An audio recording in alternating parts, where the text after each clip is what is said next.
Bueno, pues la reflexión de hoy la he titulado ¿Somos cyborgs? Ayer hablaba con mi nieta y me decía, bonito, es que todos somos drogadictos.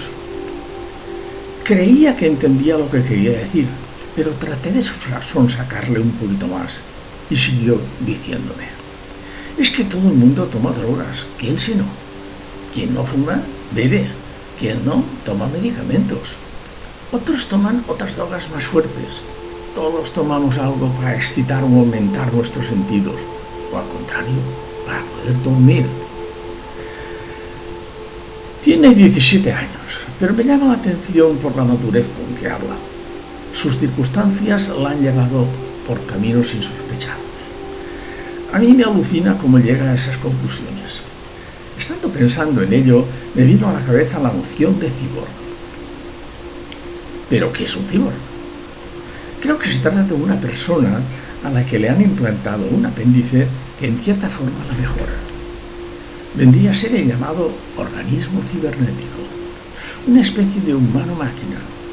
La palabra fue introducida en 1960 por Klintz y Klein, aunque originariamente se refería a algo físico implantado en el cuerpo humano, podíamos pensar que actualmente se podía aplicar a casos no cibernéticos que podían llevar al mismo fin. Ella tenía razón.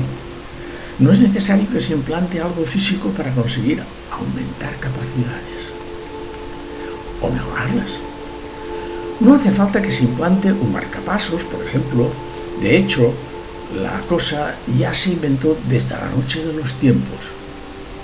Recuérdese el dedo del pie implantado hallado en el Egipto de los faraones de hace 3.000 años, o incluso los 12.000 años antes de un preservativo de la antigüedad. Y no se nos tienen que olvidar las gafas, las muletas para caminar.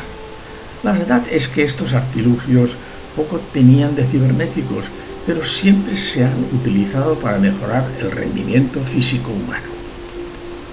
Y siguiendo esta lógica, no deberían olvidársenos las sustancias tomadas por el chamán para acercarse a sus antepasados.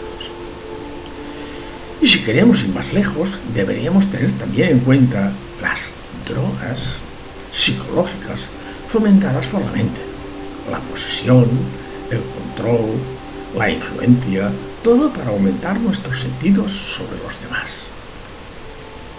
Luego tenemos otro tipo de adicciones que no están implantadas en nuestro cuerpo, pero que se han vuelto imprescindibles para vivir. La televisión, las noticias, las series, incluso el mismo móvil. Para los de América Latina celular, ¿qué haríamos sin él? Definitivamente se han incorporado a nuestras vidas y empieza bien pronto. ¿Cuántas veces has visto a un pequeño de 2 años manejándolo? Sí, somos ciberdrogs. ¿Qué le vamos a hacer? ¿A qué poca gente conocerás que no utilice estos medios? Y menos mal que los tenemos para sobrevivir y distraernos. Aunque unos son más éticos que otros, pero todos los utilizamos.